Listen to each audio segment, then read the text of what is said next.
सा सवाल है, आजकल की दिशा और पहले की दिशा में कितना फ़र्क हो गया? बहुत फ़र्क है।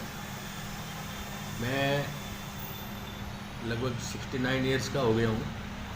मैंने बहुत टाइम देखा है कि कैसे कैसे टाइम निकलता है, कैसे कैसे चलता है। उस देखते देखते मुझे ये ज़रूर एहसास हुआ है कि पहले के टाइम में, राज के टाइम में बड़ी चेंज है और दुनिया बड़ी फास्ट भी है। उसकी वजह कुछ डिजिटल भी हो सकता है, कुछ ट्रांसपोर्टेशन का भी संबंध हो सकता है और सोच भी लोगों की इस प्रकार की बन गई है कि बड़ा फास्ट जीवन हो गया है। सर, आज की राजनीति कहाँ जा रही है? राजनीति तो बहुत अच्छी लाइन पे चल रही है। पहले एक ज़माना था कि कितने भी वयस्क हों, 40 साल का आदमी हो, 30 साल का हो, आज से मैं 20 साल पुराने आपको ले जाता हूँ, किसी को यही नहीं पता जजमेंट होती थी कि राजनीति होती क्या है। बस अपने लोग कमाने में, खाने में लगे रहते थे। उनमें मेरा भी यही एहसास था। लेकिन जब से हमारी सरकारें बदलते बदलते अब जो सरकार है, उन सरकार से ये ज़रूर एहसास हुआ है मुझे कि सरकारें काम करती हैं। पहले ऐसा नहीं लगता था कभी कि सरकारें काम भी करती हैं और इस प्रकार चलते चलते अब ये एहसास होने लगा है कि सरकार जितना भी अच्छा करना चाहे करती है, अगर मन है तो। इस सरकार के पास मन है।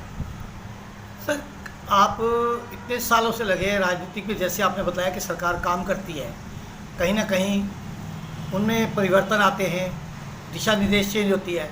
पर मेरा एक सवाल आपसे छोटा ही है कि आज की राजनीति के अंदर जैसे भ्रष्ट पहले भी होता था और अब भी हो रहा है, तो कहीं ना कहीं इसमें दोषी कौन है? दोषी तो मैं तो इसमें अपने जनता का ही दोष बताऊंगा। जो सरकार चल रही है, मैं तो नहीं समझता कि उसमें कोई भ्रष्टाचार होगा। कुछ सरकारों को छोड़ दो।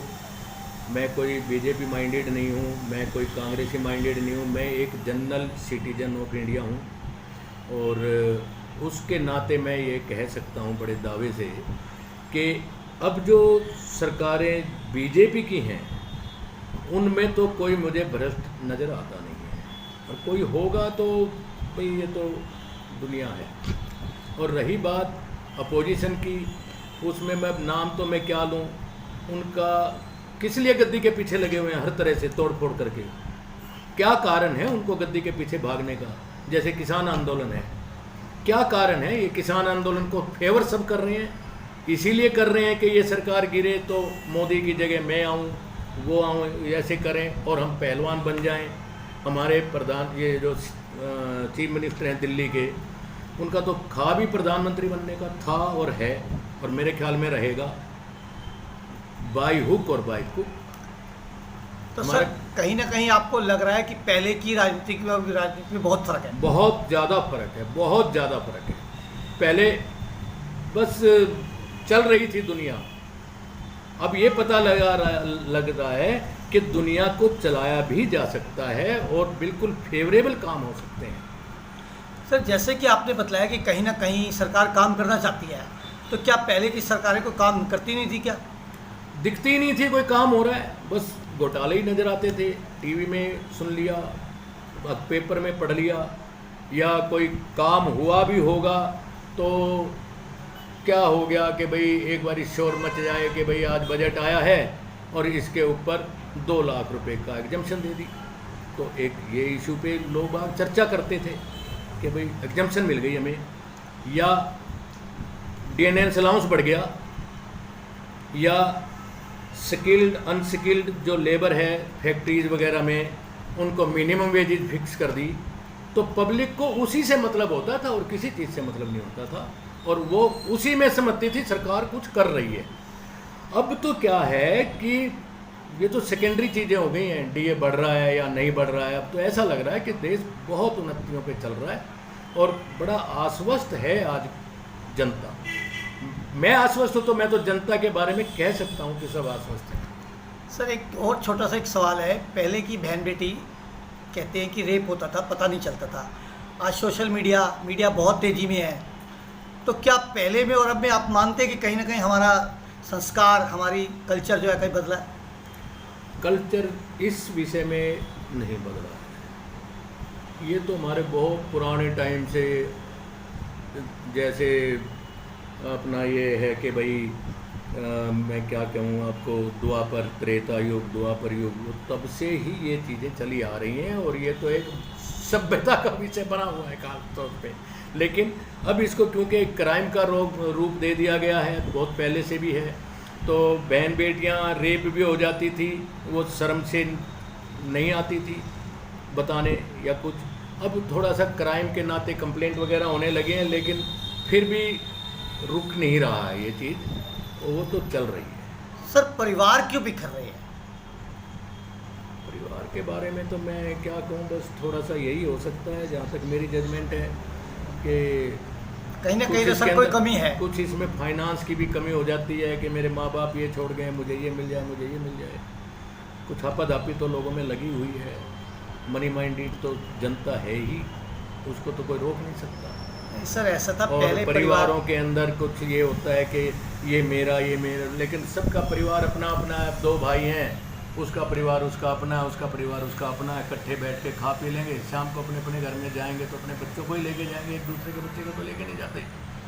तो बिखराव की बात कह लो, जहाँ पे प्यार है वहाँ परिवार बहुत अच्छे भी हैं, बड़े जॉइंट फैमिलीज हैं अब भी हैं। सर दिल्ली के मुख्यमंत्री जी के बारे में कुछ बताया, वो इतना कार्य कर रहे हैं, समाज सेवा कर रहे हैं और उनके विधायक लगे हुए हैं। मुझे तो ये सवाल से कुछ ऐसा लग रहा है कि आपको शायद पूरी इस बारे में जो सवाल कर दिया आपने, कार्य कर रहे हैं, तो मुझे तो एक्सपेक्टेशन भी नहीं थी कि आप ये सवाल करेंगे, लेकिन चलो कर ही दिया है तो मैं थोड़ा सा आपको बता दूं। अभी हाल की ही बात है, अप्रैल और मई में कोविड की दूसरी लहर थी, जो यहाँ पर इतने आदमी एक्सपायर हो गए, इतना वो हो गया। वहाँ पर अपने मोदी साहब की मीट में जाके उन्होंने सेंसर करना शुरू कर दिया और पब्लिक को दिखाने के लिए कि मैं तो इतना हितैषी हूँ मरने वालों के माँ बाप के प्रति, बच्चों के प्रति, और मोदी जी मेरे को कुछ कह ही नहीं रहे हैं, कुछ योगदान नहीं दे रहे हैं। इस प्रकार के नाटकबाजी करने का इनका काम होता है। सुप्रीम कोर्ट में जवाब दे दिया कि जी हमें तो यहाँ का कोई तजर्बा नहीं था कोरोना का। अरे कोरोना तो पहली बार आया है, तजर्बा तुम अपने माँ के पेट से लेके आओगे क्या? कैसी बातें करते हैं आप? तजर्बा नहीं है, एक सीएम बने हुए हैं, आपको तजर्बा ही नहीं है कि कैसे मैंने इसको अरेंज करना है। ऑक्सीजन आपने हवा में उड़ा दी सिर्फ मोदी को बदनाम करने के लिए। ऑक्सीजन जितनी आपको इस्तेमाल करने को मिली है उससे तो बहुत कम यूपी में गई है, जबकि यहाँ से 20 गुना वहाँ के वो है जनता है। इसके अलावा आपने कोई काम नहीं किया। जब ये लहर चली गई, अब मामला ठीक चल रहा है आज की तारीख में, तो आपने एक हेल्पलाइन नंबर करके पब्लिक को बेवकूफ़ बनाना शुरू कर दिया कि कोविड के लिए मेरा ये हेल्पलाइन नंबर ले लो। चौराहे पे आपने 20-20 आदमी अपने वॉलंटियर खड़े कर दिए वर्दियाँ पहना के कि यहाँ पे वैक्सीनेशन करा लो, ये करा लो, वो करा लो। आप कर क्या रहे हैं? सिवाय पब्लिक के अंदर एक अपना प्रोपेगेंडा प्रदर्शित कर रहे हैं और आपके पास कुछ नहीं है। इस तरह से मैं जो आपको कह रहा हूँ, अभी कल 2 दिन पहले बारिशें बहुत तेज़ आई हैं, कल भी बारिश आई है। सारा जीटी रोड जहाँ मैं जा रहा था, मेरी गाड़ी 1.5 फुट पानी में चल रही थी। ये तो केजरीवाल जी के कर्म हैं, लेकिन उसके बावजूद भी ये सारा जवाब देने के बावजूद, जिस प्रकार का आपने मेरे से सवाल किया है, मेरे को आपसे थोड़ा सा एक सवाल पूछने में कोई हिच नहीं हो रही है कि आप, मुझे लगता है केजरीवाल जी के बहुत पक्के भक्त हैं, जो आपने इस प्रकार की बात करके अपनी बात अब मेरे मुंह में डाल के आप मेरे से कहलवाना चाह रहे हैं। मैं नहीं कह सकता हूँ, जो है प्रत्यक्ष है, सबको दिखाई दे रहा है, सारी जनता जानती है, मैं अकेला नहीं जानता। धन्यवाद राजेंद्र जी, आपने बहुत अच्छे विचार बताए हमारे चैनल को, हम आपका धन्यवाद करते।